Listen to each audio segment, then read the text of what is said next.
जय हिंद दोस्तों, स्वागत है आपका अपना चैनल टीचिंग करियर सेंटर में। तो चलिए दोस्तों, आज हम लोग जो देखेंगे आरआरबी रेलवे सुरक्षा बल, जिसको कि हम लोग आरपीएफ बोलते हैं। इसमें जो 2019 में आपका एग्जाम हुआ था कांस्टेबल और दोस्तों एसआई का, जो भी फॉर्म भरे हैं, फॉर्म दोस्तों आरपीएफ एसआई और आरपीएफ कांस्टेबल का फॉर्म भरे हैं, उसके लिए दोस्तों हम लोग जो एग्जाम हुआ था दोस्तों 3/2/2019 को, उसका सारा जीके जीएस का क्वेश्चन हमने लिया है। आपको पता होगा कि दोस्तों आरपीएफ में लगभग 50 क्वेश्चन जो है जीके जीएस का पूछा जाता है। इसके क्वेश्चन को द्वारा हम लोग दोस्तों सभी शिफ्ट के क्वेश्चन को एनालिसिस करेंगे। आज हम लोग 3 तारीख 2019 के क्वेश्चन को लिए हैं। तो चलिए हम लोग बिना देरी का शुरुआत करते हैं आज के पहले प्रश्न से। देख रहे होंगे यहाँ पर पहला प्रश्न दोस्तों आपका क्या बोला जा रहा है कि नाभिक के सहज विघटन की प्रक्रिया क्या है। तो दोस्तों नाभिक के सहज विघटन की प्रक्रिया क्या है, यहाँ पर ये क्वेश्चन आपका पूछा गया था उस टाइम। अगर दोस्तों आप पूरे प्रीवियस ईयर क्वेश्चन को पूरा अच्छे तरीके से कर लेते हैं तो हम आपको विश्वास दिलाते हैं कि आप 50 में दोस्तों 30 क्वेश्चन ऐसे ही क्लियर कर दीजिएगा, क्योंकि दोस्तों प्रीवियस ईयर क्वेश्चन के ज़्यादा क्वेश्चन पूछे जा रहे हैं। और कल से दोस्तों आपका जो है बिहार दरोगा का जो भी बचा हुआ और बिहार एसएससी सभी को स्टार्ट कर दिया जाएगा।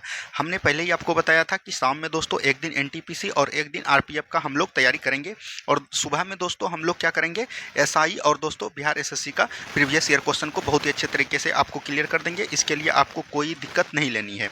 अब यहाँ पर दोस्तों प्रश्न जो दिया गया था, नाभिक के सहज विघटन की प्रक्रिया क्या है, ये दोस्तों आपका क्या हो जाएगा, नाभिक के सहज विघटन की प्रक्रिया रेडियोधर्मी को कहते हैं। किसको दोस्तों, रेडियोधर्मी को कहते हैं। अब दोस्तों यहाँ पर से आपको पता होना चाहिए कि रेडियोधर्मी का खोज किसने किया था, तो आपको पता रहना चाहिए हेनरी बेकुरल ने किया था। किसने दोस्तों, हेनरी बेकुरल ने किया था। और दोस्तों इसको कब किया था, तो 1896 ईस्वी में इनका खोज किया था।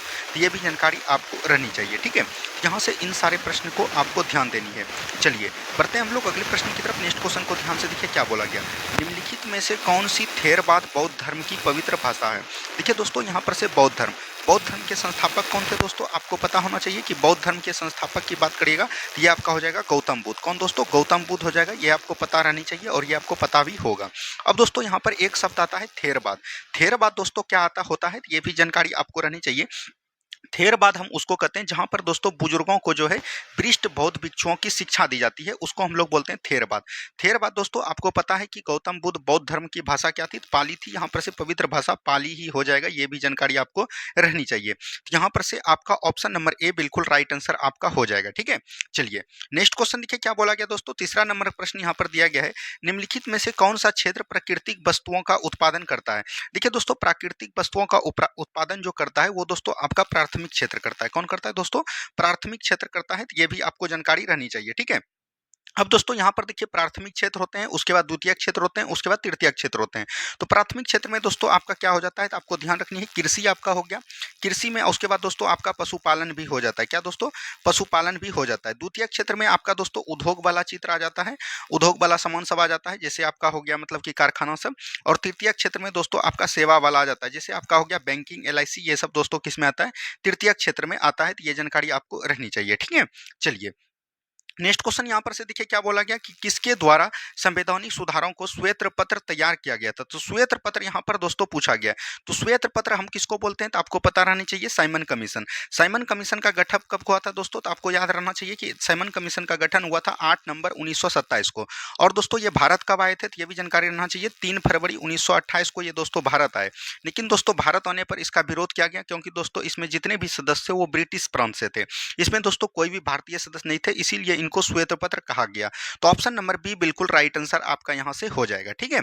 चलिए नेक्स्ट क्वेश्चन की तरफ बढ़िए। नेक्स्ट क्वेश्चन देखिए क्या बोला गया।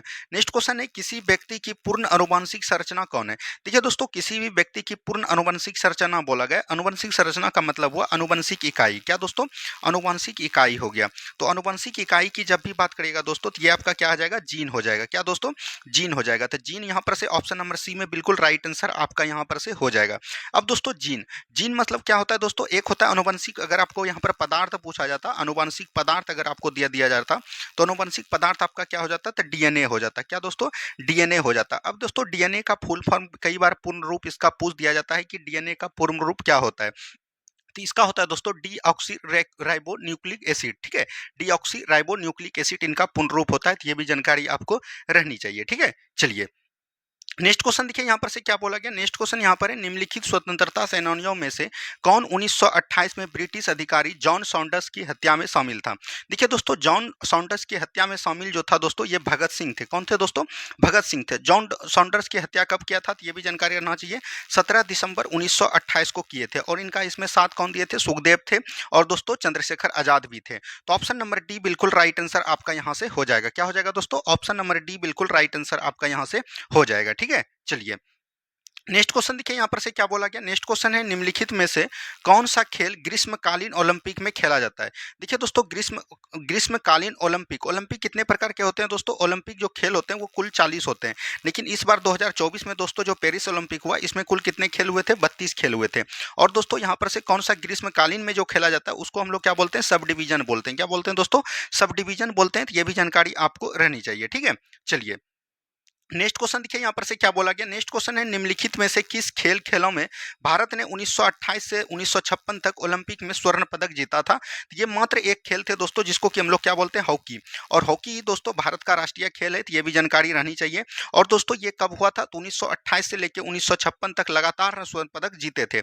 और दोस्तों हॉकी का शुरुआत अगर बात करिएगा ओलंपिक खेलों की, सॉरी हॉकी नहीं, ओलंपिक खेलों की अगर शुरुआत की बात करिएगा, तो ओलंपिक खेलों की शुरुआत कब हुआ था दोस्तों? तो ये भी जानकारी रहना चाहिए, 1896 में। कब दोस्तों? 1896 में। और कहां पर प्रारंभ हुआ था? तो ग्रीस के एथेंस में। कहां पर दोस्तों? ग्रीस के एथेंस में ये स्टार्ट हुआ था। तो ये भी जानकारी आपको रहनी चाहिए। ठीक है, अगर आपको दोस्तों सेशन अच्छा लग रहा है तो सेशन को लाइक कीजिएगा, और जो भी चैनल पे पहली बार जुड़ रहे हैं प्लीज चैनल को सब्सक्राइब जरूर कीजिएगा।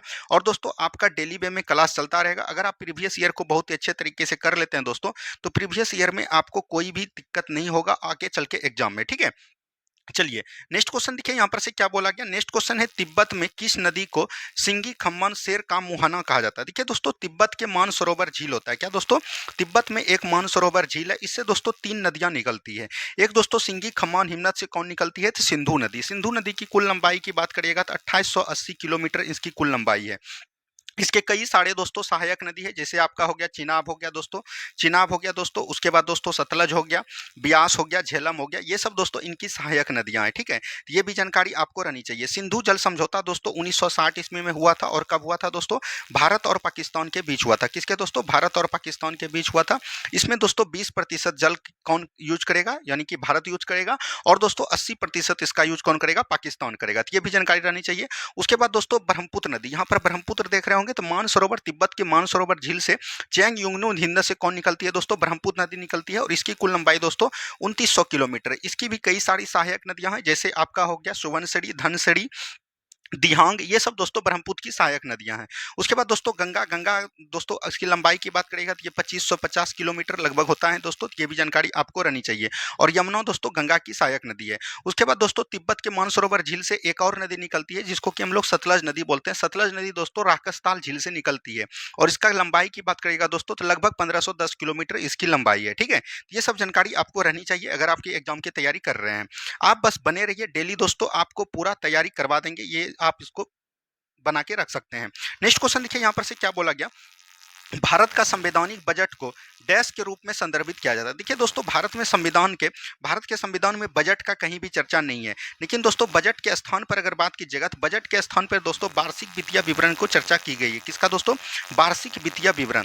वार्षिक वित्तीय विवरण की जब बात करिएगा दोस्तों, तो वार्षिक वित्तीय विवरण की चर्चा किसमें की गई है, तो ये जानकारी आपको रहना चाहिए। संविधान के 112 आर्टिकल में इसका अनुच्छेद किया गया है, विवरण किया गया है। तो यहाँ पर से हो जाएगा वार्षिक वित्तीय विवरण, ऑप्शन नंबर बी। अब दोस्तों बात आपको आता होगा कि बजट दोस्तों सबसे पहले कब लागू किया गया था, तो आपको ध्यान रखना है एक डेट दोस्तों 1860 में। 1860 में दोस्तों सबसे पहले जो है बजट को लागू किया गया था, किसके द्वारा? जेम्स विल्सन के द्वारा। किसके द्वारा दोस्तों? जेम्स विल्सन के द्वारा। और ये आपका क्वेश्चन जो है पूछा गया जेम्स विल्सन के द्वारा। और दोस्तों उस समय दोस्तों भारतीय गवर्नर कौन थे, तो याद रखिएगा कैनिंग थे। कौन थे दोस्तों? कैनिंग थे। उसके बाद दोस्तों आपको पूछा जाएगा स्वतंत्र भारत का जो है बजट सबसे पहले किसने तैयार किया था, तो ये याद रखिएगा सनकमुखम शेट्टी के द्वारा। तो ये भी चीज एकदम आपको ध्यान रखिएगा। और ये कब किया गया था? 1947 में। तो ये सब जानकारी आपको बेसिक चीजें हैं, ये सब जानकारी आपको रहनी चाहिए। ठीक है, चलिए नेक्स्ट क्वेश्चन यहाँ पर देखिए क्या बोला गया, दल बदल विरोधी कानून से संबंधित भारतीय संविधान की अनुसूची कौन है। तो दल बदल की विरोधी कानून की संबंधित अगर बात करिएगा अनुसूची की, तो ये हो जाएगा दोस्तों 10वीं अनुसूची। और दोस्तों अगर संविधान संशोधन की बात करिएगा, संविधान संशोधन की अगर दोस्तों आप बात करिएगा, तो ये आपका हो जाएगा 52वां संविधान संशोधन 1985 में दोस्तों इसको लागू किया गया। ये भी जानकारी रहनी चाहिए। और उस समय दोस्तों भारत के प्रधानमंत्री पूछ देता है कौन है, तो भारत के प्रधानमंत्री की बात करिएगा दोस्तों, तो ये हो जाएगा राजीव गांधी। कौन दोस्तों, राजीव गांधी हो जाएगा। तो ये सब जानकारी आपको रहनी चाहिए, ठीक है। चलिए, अब यहाँ पर आपको दिख रहा होगा दोस्तों 8वीं अनुसूची। तो 8वीं अनुसूची में क्या गया दोस्तों, भाषा का वर्णन किया गया है। 11वीं अनुसूची में दोस्तों पंचायती राज के बारे में बताया गया। और 9वीं अनुसूची में क्या बताया गया दोस्तों, भूमि सुधार के बारे में। तो ये सब जानकारी आपको रहनी चाहिए, ठीक है। चलिए, नेक्स्ट क्वेश्चन देखिए क्या बोला गया, मुख्य चुनाव आयुक्त को किसके द्वारा नियुक्त किया जाता है। तो मुख्य चुनाव आयुक्त को दोस्तों राष्ट्रपति के द्वारा चुनाव में मतलब कि नियुक्त किया जाता है। और इसका दोस्तों कार्यकाल की बात करिएगा 6 साल या दोस्तों 65 साल, जो भी पहले पूछ जाए वो उसको होगा, ठीक है। तो यहाँ पर से क्या हो जाएगा, ऑप्शन नंबर बी बिल्कुल राइट आंसर आपका यहाँ से हो जाएगा, ठीक है। और अभी दोस्तों वर्तमान में बात करिएगा, वर्तमान में दोस्तों मुख्य चुनाव आयुक्त कौन है, तो राजीव कुमार। कौन दोस्तों, राजीव कुमार है। तो ये भी जानकारी आपको रहनी चाहिए, ठीक है। चलिए, नेक्स्ट क्वेश्चन देखिए क्या बोला गया, नेक्स्ट क्वेश्चन है निम्नलिखित में से किस आंदोलन में गांधी जी ने करो या मरो का आह्वान किया। एक दोस्तों डेट आपको पता होगा 8 अगस्त 1920 को। कब दोस्तों, 8 अगस्त 1942, सॉरी 8 अगस्त 1942 को दोस्तों भारत छोड़ो आंदोलन होता है। इसके दौरान दोस्तों 0 आवर्स चलाया गया। क्या दोस्तों, 0 आवर्स चलाया गया। तो ये भी जानकारी आपको रहनी चाहिए। 0 आवर्स में दोस्तों जितने भी कांग्रेस के नेता थे दोस्तों, और मतलब महात्मा गांधी जी भी, इन सभी को जेल में बंद कर दिया गया। और दोस्तों इसी के दौरान दोस्तों महात्मा गांधी जी के द्वारा मुंबई में दोस्तों एक मतलब कि नारा दिया गया, करो या मरो, डू एंड डाई। ये दोस्तों क्या हो जाएगा, भारत छोड़ो आंदोलन हो जाएगा।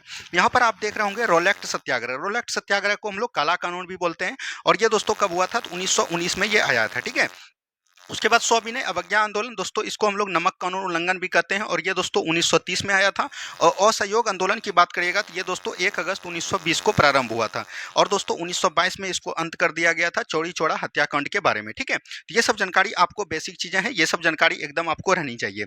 चलिए, नेक्स्ट क्वेश्चन देखिए क्या बोला गया दोस्तों, नेक्स्ट क्वेश्चन यहाँ पर है, निम्नलिखित में से कौन सा क्षेत्र भूस्खलन उच्च वैधता क्षेत्र है। तो एक दोस्तों ये आपका दोस्तों मान के चलिए ये भारत है सांकेतिक रूप से। यहाँ पर दोस्तों ये आपका हो गया पूर्वी घाट, और ये दोस्तों पश्चिमी घाट हो गया, और ये पूर्वी घाट। यहाँ पर दोस्तों जो मिलता है, इस मिलन बिंदु को हम लोग क्या बोलते हैं, तो मिलन बिंदु को हम लोग क्या बोलते हैं, नीलगिरी क्षेत्र। क्या दोस्तों, नीलगिरी क्षेत्र। और नीलगिरी क्षेत्र में ही दोस्तों भूस्खलन क्षेत्र पाया जाता है। तो ये भी जानकारी रहनी चाहिए। ऑप्शन नंबर बी बिल्कुल राइट आंसर हो जाएगा। और ये दोस्तों कहाँ पर होता है, तमिलनाडु में। कहाँ पर दोस्तों, तमिलनाडु में है। तो ये भी जानकारी आपको रहनी चाहिए। चलिए, नेक्स्ट क्वेश्चन की तरफ बढ़िए। नेक्स्ट क्वेश्चन देखिए क्या बोला गया, निम्नलिखित में से किस समुद्री क्षेत्र में प्रवाल भित्तियां नहीं पाई जाती है। देखिए दोस्तों प्रवाल भित्तियां वहां पर पाई जाती है जहां पर दोस्तों 20 से लेके 25 सेंटीमीटर, 20 से लगभग 30 सेंटीमीटर तक बारिश हो, उच्च तापमान हो, यह भी जानकारी आपको रहनी चाहिए। यहाँ तक हो तो उसमें दोस्तों क्या पाया जाता है, प्रवाल भित्तियां पाई जाती है। तो आपको कच्छ की खाड़ी में पाया जाता है, मन्नार की खाड़ी में पाया जाता है, पाक की खाड़ी में पाया जाता है, लेकिन सुंदरबन की डेल्टा में नहीं पाया जाता है। और दोस्तों एक प्रवाल भित्ति का बहुत बड़ा उदाहरण है, ये दोस्तों आपका क्या हो जाएगा, लक्षद्वीप। क्या दोस्तों, लक्षद्वीप हो जाएगा। तो ये भी जानकारी आपको रहनी चाहिए। तो यहाँ पर से क्या हो जाएगा, ऑप्शन नंबर डी बिल्कुल राइट आंसर आपका यहाँ पर हो जाएगा, ठीक है।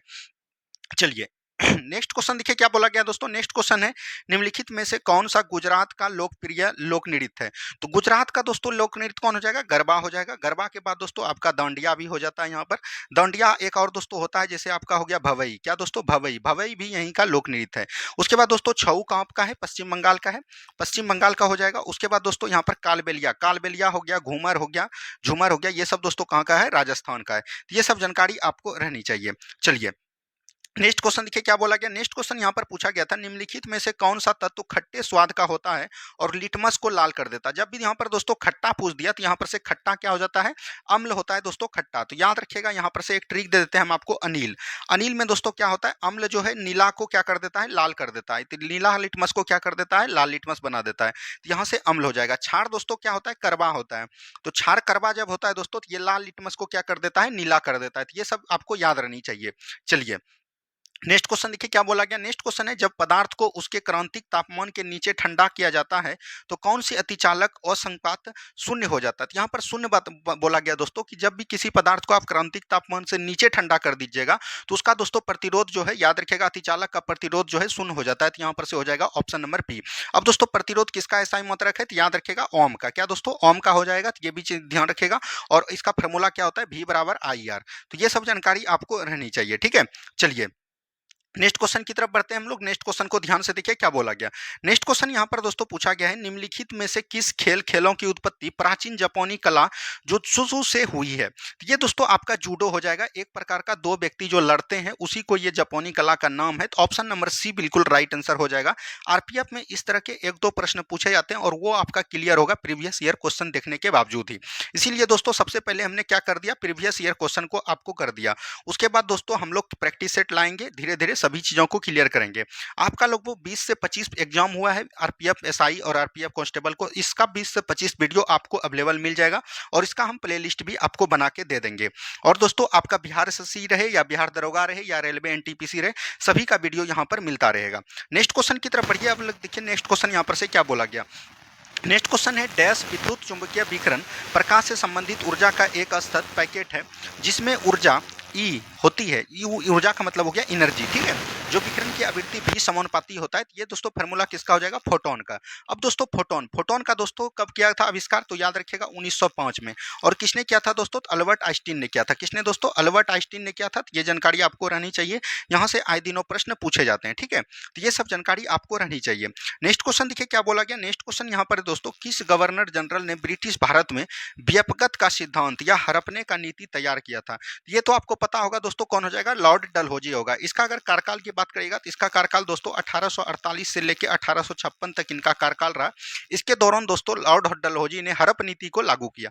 हड़प नीति कहने का मतलब हुआ कि भारत में दोस्तों ऐसे कई राजा थे जिसको दोस्तों अपना पुत्र नहीं था, वो गोद लिए थे। उसी को दोस्तों बोला गया डलहौजी के द्वारा कि जो भी मतलब राजा है वो गोद लिए पुत्र को बाद में राजा नहीं बना सकते हैं। तो ये दोस्तों इसके दौरान दोस्तों इसने कई राज्यों को हड़प नीति के द्वारा मिलाया गया। जैसे आपका हो गया सतारा, क्या दोस्तों सतारा हो गया। उसके बाद दोस्तों जैतपुर हो गया, क्या दोस्तों जैतपुर। उसके बाद संबलपुर भी है, ये भी जानकारी रहनी चाहिए, संबलपुर। तो ये सब दोस्तों ऐसे सब है जहां पर दोस्तों लॉर्ड डलहौजी ने हड़प नीति से मिलाया था।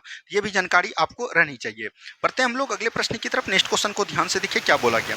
देश में सहकारी समितियों के गठन का अधिकार मौलिक अधिकार प्रदान किया जाता है। तो सहकारी समिति कई बार हमने बताया है, ये दोस्तों आपका 57वां संविधान संशोधन 2011 के द्वारा किया गया था। तो ऑप्शन नंबर यहाँ पर से सी बिल्कुल राइट आंसर आपका यहाँ से हो जाएगा, ठीक है। चलिए, और दोस्तों इसका अगर चर्चा की बात करेगा तो इसका चर्चा कहाँ पर किया गया, अनुच्छेद 19 के 1 के सी में किया गया है। ये भी जानकारी आपको रहनी चाहिए, कई बार यहाँ से भी प्रश्न पूछ दिए जाते हैं, ठीक है। चलिए नेक्स्ट क्वेश्चन देखिए क्या बोला गया। नेक्स्ट क्वेश्चन यहाँ पर है दोस्तों, निम्नलिखित में से कौन सा सबसे अधिक वैद्युतीय ऋणात्मक तत्व है। ये आपका हो जाएगा फ्लोरीन। कौन हो जाएगा दोस्तों, फ्लोरीन हो जाएगा। और इसका खोज कब हुआ था, 1886 ईस्वी में किया गया था। किसके द्वारा दोस्तों, हेनरी मोइसिन के द्वारा। किसके द्वारा दोस्तों, हेनरी मोइसिन के द्वारा। ये भी जानकारी आपको रहनी चाहिए। और इसकी अगर परमाणु संख्या की बात करेगा, परमाणु संख्या कितनी होती है, परमाणु संख्या इसका दोस्तों कितना होता है, परमाणु क्रमांक अगर बोल सकते हैं तो 9 होता है। और अगर परमाणु द्रव्यमान की बात करेगा तो ये आपका 19 होता है, या तो इसको परमाणु भार भी बोलते हैं, ठीक है। चलिए नेक्स्ट क्वेश्चन देखिए क्या बोला गया कि भारत के नियंत्रक एवं महालेखा परीक्षक से संबंधित भारतीय संविधान का अनुच्छेद है। तो नियंत्रक एवं महालेखा परीक्षक का दोस्तों संविधान के 148 में इसका वर्णन किया गया है। तो ऑप्शन नंबर सी बिल्कुल राइट आंसर आपका हो जाएगा। 149 में दोस्तों भारत के नियंत्रक एवं महालेखा परीक्षक के दोस्तों कर्तव्य यानी कि कार्यों के बारे में बताया गया है। और दोस्तों भारत के अभी वर्तमान में नियंत्रक एवं महालेखा परीक्षक कौन है, तो याद रखिएगा गिरीश चंद्र मुर्मू है। कौन दोस्तों, गिरीश चंद्र मुर्मू है। ये जानकारी आपको रहनी चाहिए। उसके बाद दोस्तों यहाँ पर से दिख रहा होगा 162। तो 162 में दोस्तों यहाँ पर से क्या बोला गया है, तो 162 में बोला गया है कि राज्य की कार्यपालिका शक्ति का विस्तार दिया गया है 162 में। 123 में दोस्तों क्या बोला गया कि राष्ट्रपति तो अध्यादेश जारी करेगा, वो 123 में दिया गया है। तो ये सब जानकारी आपको बहुत ही अच्छे तरीके से रहनी चाहिए। नेक्स्ट क्वेश्चन देखिए क्या बोला गया। नेक्स्ट क्वेश्चन है दोस्तों, भारतीय समाजवाद किस प्रकार का समाजवाद है।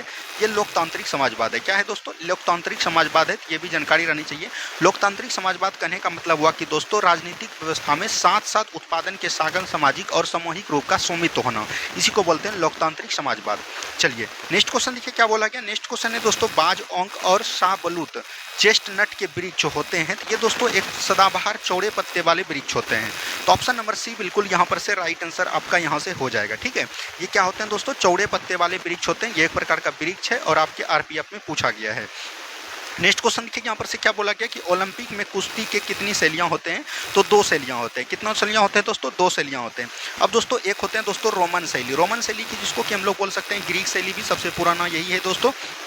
और अगर बात करिएगा दूसरा तो दोस्तों फ्री स्टाइल होता है। क्या दोस्तों? फ्री स्टाइल इसको बोलते हैं। तो देख रहे होंगे कि क्वेश्चन किस तरह के आपके आरपीएफ में पूछे जाते हैं। आपको आलतू फालतू क्वेश्चन पढ़ के नहीं जाना, जिस तरह के क्वेश्चन आपको पूछे जाते हैं उसी तरह के क्वेश्चन को देख के जाना है, ठीक है। चलिए नेक्स्ट क्वेश्चन देखिए क्या बोला गया दोस्तों। नेक्स्ट क्वेश्चन है अहमदिया आंदोलन के संस्थापक कौन थे। तो अहमदिया आंदोलन के संस्थापक की बात करिएगा दोस्तों तो ये कहाँ पर चला था? पंजाब में चला था। पंजाब में दोस्तों ये किसके द्वारा चला गया था? तो मिर्जा गुलाम अहमद के द्वारा। क्या दोस्तों? मिर्जा गुलाम अहमद के द्वारा। तो ऑप्शन नंबर सी बिल्कुल राइट आंसर आपका हो जाएगा। और ये दोस्तों 1889 ईस्वी में प्रारंभ हुआ था। कब दोस्तों? 1889 ईस्वी में प्रारंभ हुआ था। तो ये भी जानकारी आपको रहनी चाहिए, ठीक है। चलिए नेक्स्ट क्वेश्चन देखिए क्या बोला गया दोस्तों। नेक्स्ट क्वेश्चन यहाँ पर है दोस्तों कि पुर्तगाली भारत में सबसे पहले कहाँ पहुंचे थे। दोस्तों पुर्तगाली भारत में सबसे पहले 1498 ईस्वी में उत्तर मानसा द्वीप के दोस्तों की सहायता से दोस्तों ये कब आए थे? तो याद रखिएगा वास्को डी गामा। कौन दोस्तों आए थे? वास्को डी गामा आए थे। यही सबसे पहले पुर्तगाली यात्री थे दोस्तों, वास्को डी गामा आए थे। और ये दोस्तों कहाँ पर पहुंचे थे? कालीकट में। और दोस्तों इसको सहायता इसमें किसने दिया था? तो याद रखिएगा अब्दुल मुनीद ने। किसने दोस्तों? अब्दुल मुनीद बोल सकते हैं या कहीं कहीं अब्दुल मजीद भी होता है, ये जानकारी रहनी चाहिए। अब्दुल मुनीद ने। और दोस्तों यहाँ पर इसका स्वागत किसने किया था? तो वहाँ पर दोस्तों हिंदू शासक था दोस्तों, कौन? जमोरिन। जमोरिन ने इसका दोस्तों वहाँ पर स्वागत किया था। ये भी जानकारी आपको रहनी चाहिए। तो ऑप्शन नंबर ए बिल्कुल राइट आंसर आपका यहाँ से हो जाएगा, ठीक है। चलिए नेक्स्ट क्वेश्चन देखिए यहाँ पर से क्या बोला गया। नेक्स्ट क्वेश्चन है दोस्तों कौन सा उपकरण प्रत्यावर्ती धारा को दिष्ट धारा में परिवर्तित करते हैं। प्रत्यावर्ती धारा कहने का मतलब हुआ दोस्तों एसी अल्टरनेटिंग करंट। और दोस्तों दिष्ट धारा कहने का मतलब हुआ डायरेक्ट करंट। अगर दोस्तों एसी से डीसी में जाइएगा तो इसमें दोस्तों आपको रेक्टिफायर का प्रयोग किया जाएगा। किसका दोस्तों? रेक्टिफायर का, ठीक है। और दोस्तों अगर इससे इसमें जाइएगा तो इन्वर्टर का प्रयोग करते हैं हम लोग। किसका दोस्तों? इन्वर्टर का। यहाँ पर से प्रत्यावर्ती को दिष्ट में पूछा जा रहा है, यहाँ पर से दिष्टकारी हो जाएगा जिसको कि हम लोग रेक्टिफायर बोलते हैं। तो ऑप्शन नंबर बी बिल्कुल राइट आंसर आपका यहां से हो जाएगा, ठीक है। चलिए नेक्स्ट क्वेश्चन देखिए भारतीय संविधान में भातृत्व शब्द का अर्थ है। भातृत्व शब्द का अर्थ होगा कि भाईचारे की भावना। क्या दोस्तों? भाईचारे की भावना हुआ। ऑप्शन नंबर ए बिल्कुल राइट आंसर आपका यहां से हो जाएगा, ठीक है। चलिए नेक्स्ट क्वेश्चन देखिए क्या बोला गया कि वायसराय करजन ने किस वर्ष बंगाल विभाजन की घोषणा की थी। देखिए दोस्तों करजन का अगर कालकाल की बात करिएगा तो ये 1899 से लेकर दोस्तों 1905 ईस्वी तक रहे थे भारत में। और दोस्तों इस दौरान दोस्तों इसने 19 जुलाई 1905 को दोस्तों क्या किया था? इनका जो है भारत छोड़ो मतलब कि बंगाल विभाजन को प्रभावित किया था। लेकिन दोस्तों इसका लागू कब हुआ था? याद रखिएगा 16 अक्टूबर 1905 को। कब दोस्तों? 16 अक्टूबर 1905 को दोस्तों क्या हुआ था? बंगाल विभाजन जो है प्रभावित हुआ था। तो ऑप्शन नंबर सी बिल्कुल राइट आंसर आपका यहां से हो जाएगा। क्या दोस्तों? ऑप्शन नंबर सी बिल्कुल राइट आंसर आपका हो जाएगा। और दोस्तों जिस समय बंगाल विभाजन हुआ वहां पर क्वेश्चन पूछे जाते हैं कि बंगाल का गवर्नर कौन था। तो याद रखिएगा दोस्तों कौन था दोस्तों? तो याद रखिएगा एंड्रू फ्रेजर। कौन दोस्तों? Andrew Fraser. ये भी ध्यान रखिएगा, कई बार एग्जाम में इस तरह के क्वेश्चन पूछे जा चुके हैं, ठीक है। चलिए नेक्स्ट क्वेश्चन देखिए क्या बोला गया कि ग्रीष्मकालीन में शीतकालीन के पशुओं को ऊंचे चारागाहों को और नीची घाटियों के मध्य मौसमी संचलन कहलाता है। इसको हम लोग दोस्तों क्या बोलते हैं? ट्रांस ह्यूमन्स बोलते हैं। ट्रांस ह्यूमन्स कहने का मतलब हुआ कि दोस्तों एक घास का मैदान जो कि दोस्तों ऊंचे चारागाहों और नीची घाटियों के मध्य मौसमी संचलन के बीच रहता है, उसी को हम लोग बोलते हैं ट्रांस ह्यूमन्स। तो ये भी जानकारी आपको रहना चाहिए। और इसको हम लोग एक प्रकार का दोस्तों बोल सकते हैं कि पशुचरण या खानाबदोश का उदाहरण है, ठीक है। चलिए नेक्स्ट क्वेश्चन की तरफ बढ़िए दोस्तों। नेक्स्ट क्वेश्चन देखिए यहाँ पर से क्या बोला गया। दोस्तों आप लोग को सेशन कैसा लग रहा है? सेशन को अगर अच्छा लग रहा है तो सेशन को लाइक कीजिएगा। और दोस्तों अगर ठीक लग रहा है तो सेशन को लाइक कीजिएगा। और जो भी चैनल पर नहीं जुड़े प्लीज़ चैनल को सब्सक्राइब भी जरूर कीजिएगा। नेक्स्ट क्वेश्चन देखिए निम्नलिखित में से कौन सा धूमकेतु प्रत्येक 76 वर्ष में एक बार पृथ्वी पर आता है। इसको हम लोग दोस्तों हेली धूमकेतु बोलते हैं। क्या दोस्तों? हेली धूमकेतु बोलते हैं। और ये दोस्तों जो मतलब कि बोल सकते हैं कि पिछली बार जो पृथ्वी पर आया था वो कब आया था? याद रखिएगा 1986 में। और दोस्तों ये अब कब आने की संभावना है? 2061 में आने की संभावना है। कब दोस्तों? 2061 में आने की संभावना है। तो ये भी जानकारी आपको रहनी चाहिए, ठीक है। 2061 में आने की संभावना, इसको हेली धूमकेतु बोलते हैं। और ये दोस्तों किसके नाम पर पड़ा था? याद रखिएगा खगोल शास्त्री जो था दोस्तों उसका नाम था एडमंड हिलेरी। हिलेरी के नाम पर ही दोस्तों हेली धूमकेतु का नाम पड़ा गया है, ठीक है। चलिए नेक्स्ट क्वेश्चन देखिए क्या बोला गया। राष्ट्रीय नमूना सर्वेक्षण कार्यालय NSSO के अंतर्गत एक कार्यालय है। ये दोस्तों क्या कार्यालय है? ये भी चीज ध्यान रखनी है। ये जो कार्यालय है दोस्तों सांख्यिकी एवं कार्यक्रम कार्यान्वयन मंत्रालय के अधीन आता है। तो ऑप्शन नंबर सी बिल्कुल राइट आंसर आपका यहाँ पर से हो जाएगा। और इसको दोस्तों इससे पूर्व में इसका नाम क्या था? याद रखिएगा राष्ट्रीय प्रतिदर्श सर्वेक्षण संगठन कहा जाता था, ठीक है। ये सब जानकारी आपको रहनी चाहिए। देख रहे हैं कि आरपीएफ में इस तरह के क्वेश्चन पूछे जा रहे हैं। निम्नलिखित में से किस झील को एकमात्र तैरती हुई झील भी कहा जाता है? तो एक दोस्तों मणिपुर में झील है दोस्तों, कौन? लोकटक झील। यह कहाँ पर है दोस्तों? मणिपुर में है। मणिपुर में दोस्तों एक लोकटक झील है, इसी के बीच दोस्तों इसको हम लोग तैरता हुआ झील भी कहते हैं। और इसी में दोस्तों एक है कैबुल लामजाओ राष्ट्रीय उद्यान। क्या दोस्तों? कैबुल लामजाओ राष्ट्रीय उद्यान, जो कि दोस्तों एक दोस्तों बोल सकते हैं कि तैरता हुआ राष्ट्रीय उद्यान है। ठीक है, अब यहाँ पर दोस्तों आपको दिख रहा हो चिल्का झील। चिल्का झील दोस्तों ये कहाँ पर है? उड़ीसा में। कहाँ पर है दोस्तों? उड़ीसा में है। पुष्कर झील दोस्तों कहाँ पर है? राजस्थान में है। और खजियार झील की बात करिएगा तो ये आपका हिमाचल प्रदेश में है। तो ये सब भी जानकारी आपको धीरे धीरे बढ़ती जाएगी अगर आप डेली वीडियो देखते जाइएगा। नेक्स्ट क्वेश्चन देखिए क्या बोला गया कि निम्नलिखित में से कौन से 7 वर्ष और उसके अधिक आयु वर्ग के साक्षर जनसंख्या के अनुपात को मापता है? ये हो जाएगा आपका साक्षरता दर।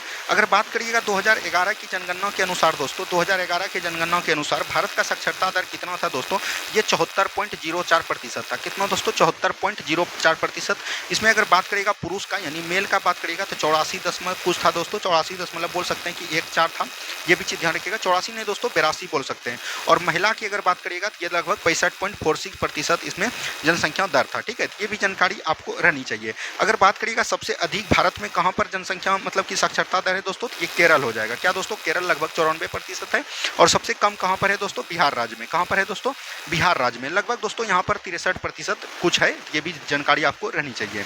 चलिए नेक्स्ट क्वेश्चन देखिए क्या बोला गया, रहस्यमयी बरमूडा त्रिभुज निम्नलिखित में से किस महासागर में स्थित है? एक दोस्तों बरमूडा त्रिभुज है, इसको दोस्तों सबसे पहले किसने खोज किया था? तो याद रखिएगा कोलंबस ने। किसने दोस्तों? कोलंबस ने इनका खोज किया था। और ये दोस्तों अटलांटिक महासागर में है, बोल सकते हैं कि उत्तर पश्चिम अटलांटिक महासागर के स्थित ये बरमूडा त्रिभुज है। इसमें दोस्तों कई सारे हवाई जहाज और दोस्तों छोटे छोटे जहाज जो है सम्मिलित हो चुके हैं। तो ये भी जानकारी आपको रहनी चाहिए। ठीक है, चलिए बढ़ते हम लोग अगले प्रश्न की तरफ। नेक्स्ट क्वेश्चन देखिए क्या बोला गया, नई संशोधित सार्वजनिक वितरण प्रणाली आरपीडीएस वर्ष देश में शुरू हुआ। ये दोस्तों 1992 में शुरू हुआ है। क्या दोस्तों? 1992 में। अगर बात करिएगा आरपीडीएस का फुल फॉर्म क्या होता है दोस्तों, तो याद रखिएगा रिवेव्ड। क्या दोस्तों? रिवेव्ड होता है। रिवेव्ड उसके बाद पब्लिक होता है। क्या दोस्तों? पब्लिक होता है। यहाँ पर से ध्यान रखिएगा पब्लिक हो जाएगा। पब्लिक उसके बाद डिस्ट्रीब्यूशन सिस्टम होता है। क्या दोस्तों? Distribution system. तो ये भी जानकारी आपको रहना चाहिए। यहाँ पर लिख देते हैं डिस्ट्रीब्यूशन सिस्टम। ठीक है, डिस्ट्रीब्यूशन सिस्टम हो जाएगा इनका फुल फॉर्म। और ये दोस्तों कब हुआ था? लागू शुरू हुआ था तो 1992 में। ठीक है, चलिए नेक्स्ट क्वेश्चन देखिए क्या बोला गया दोस्तों, आईसीसी का पूर्ण विस्तार क्या है? इसका दोस्तों पूर्ण नाम होता है इंटरनेशनल क्रिकेट काउंसिल। क्या दोस्तों? अंतर्राष्ट्रीय क्रिकेट परिषद इनका पूरा नाम हो जाएगा। ऑप्शन नंबर सी बिल्कुल राइट आंसर आपका यहां से हो जाएगा। क्या दोस्तों? Option number C. और दोस्तों इसका जो बोल सकते हैं कि इनका स्थापना कब हुआ था, तो याद रखिएगा 15 जून 1909 ईस्वी में इनका स्थापना किया गया था। और इसका दोस्तों हेडक्वार्टर यानी मुख्यालय की बात करेगा तो ये दोस्तों दुबई में है। दुबई जिसको कि हम लोग यूएई भी बोलते हैं। ये भी जानकारी आपको रहनी चाहिए। तो ऑप्शन नंबर जो है यहाँ पर से सी बिल्कुल राइट आंसर हो जाएगा। वर्तमान में इसमें दोस्तों कितना देश है? याद रखिएगा 104 या 104 दोस्त इसमें सम्मिलित है। कितना दोस्तों? 104 देश। ये भी जानकारी रहना चाहिए। और दोस्तों इसमें 12 जो है पूर्ण सदस्य है और दोस्तों 92 जो है सदस्य जो है सहयोगी है। चलिए नेक्स्ट क्वेश्चन देखिए क्या बोला गया, देश की प्रति व्यक्ति आय का अर्थ क्या होता है? प्रति व्यक्ति प्रति वर्ष जो राजस्व करता है उसी को हम लोग बोलते हैं इसका ये। तो ऑप्शन नंबर यहाँ पर से ए बिल्कुल राइट आंसर आपका यहाँ पर से हो जाएगा। ठीक है, चलिए नेक्स्ट क्वेश्चन देखिए क्या बोला गया, 1859 के विद्रोह में जिसमें बंगाल के किसानों ने नील का उत्पादन करने से इनकार कर दिया था, इसे डैश के रूप में जाना जाता है। इसको हम लोग नील विद्रोह के रूप में जानते हैं। किसमें दोस्तों? नील विद्रोह के रूप में जानते हैं। तो ये भी जानकारी आपको रहनी चाहिए। ये दोस्तों क्या हुआ था? याद रखिएगा जैसे कि मान सकते अपना मुनाफा यूरोप के जो मालिक थे वो दोस्तों अपना मुनाफा के लिए भारतीय किसानों को नील की खेती के लिए प्रारंभ करते थे। नील की खेती को उत्पादन के लिए बढ़ावा देते थे, जो कि दोस्तों भारतीय किसान नहीं चाहते थे। इसी के दौरान दोस्तों नील विद्रोह हुआ था। तो ऑप्शन नंबर ए बिल्कुल राइट आंसर हो जाएगा। और ये 1859 में हुआ था। ठीक है, और ये दोस्तों कहां पर हुआ था? तो ये जानकारी आपको रहनी चाहिए। ये बंगाल में। कहां पर दोस्तों? बंगाल में नील विद्रोह हुआ था। चलिए नेक्स्ट क्वेश्चन देखिए क्या बोला गया दोस्तों, संविधान की प्रस्तावना में समाजवादी, धर्मनिरपेक्षता और अखंडता नए शब्द जोड़े गए। ये दोस्तों 42वां संविधान संशोधन 1976 में जोड़े गए थे। तो ऑप्शन नंबर यहाँ से क्या हो जाएगा दोस्तों? ऑप्शन नंबर यहाँ पर से हो जाएगा ऑप्शन नंबर बी और सी, दोनों में 42वां संविधान संशोधन ही है। तो दोनों यहाँ पर से राइट आंसर हो जाएगा। 21वां संविधान संशोधन 1967 में क्या हुआ था दोस्तों? संविधान में 8वीं अनुसूची में 15वीं भाषा को जोड़ा गया था। और वो भाषा कौन था दोस्तों? सिंधी भाषा था। ये भी जानकारी आपको रहनी चाहिए। चलिए नेक्स्ट क्वेश्चन देखिए क्या बोला गया, नेक्स्ट क्वेश्चन है दोस्तों, खेत में उगने वाले अवांछित पौधे कौन से हैं? तो अवांछित पौधे दोस्तों इसमें कौन हो जाएगा? खरपतवार हो जाएगा। क्या दोस्तों? खरपतवार हो जाएगा। तो ये भी जानकारी आपको रहनी चाहिए। ठीक है, चलिए नेक्स्ट क्वेश्चन देखिए क्या बोला गया दोस्तों, नेक्स्ट क्वेश्चन यहाँ पर दोस्तों दिया गया है। नेक्स्ट क्वेश्चन है, निम्नलिखित में से किस गुफा में प्रसिद्ध चित्रकला मरनासन राजकुमारी है? ये दोस्तों अजंता की गुफा में हो जाएगा। और गुफा संख्या इसमें 16 में इसका वर्णन किया गया है। ठीक है, चलिए नेक्स्ट क्वेश्चन देखिए क्या बोला गया। नेक्स्ट क्वेश्चन यहाँ पर है दोस्तों, मौलिक अधिकार की विशेषता ली गई है। देखिए दोस्तों, मौलिक अधिकार की जब बात करेगा, ये दोस्तों अमेरिका से लिया गया है। कहाँ से दोस्तों? अमेरिका से लिया गया है, और ये दोस्तों संविधान के भाग 3 में वर्णन इसका किया गया है। अगर अनुच्छेद की बात करेगा दोस्तों, तो अनुच्छेद इसका क्या हो जाएगा? आर्टिकल की बात करेगा तो अनुच्छेद 12 से लेकर 35 तक है। किसी दिन दोस्तों हम ये सभी भी आपको बता देंगे। अब यहाँ पर दोस्तों ऑप्शन नंबर डी बिल्कुल राइट आंसर आपका यहाँ से हो जाएगा। आयरलैंड से दोस्तों क्या लिया है? तो डीपीएसपी यानी राज्य के नीति निर्देशक तत्व लिया है। ऑस्ट्रेलिया से क्या लिया है दोस्तों? प्रस्तावना की भाषा लिया है, ये भी जानकारी रहना चाहिए। इंग्लैंड से दोस्तों संसदीय प्रणाली, कई सारे चीज इंग्लैंड से लिए गए हैं।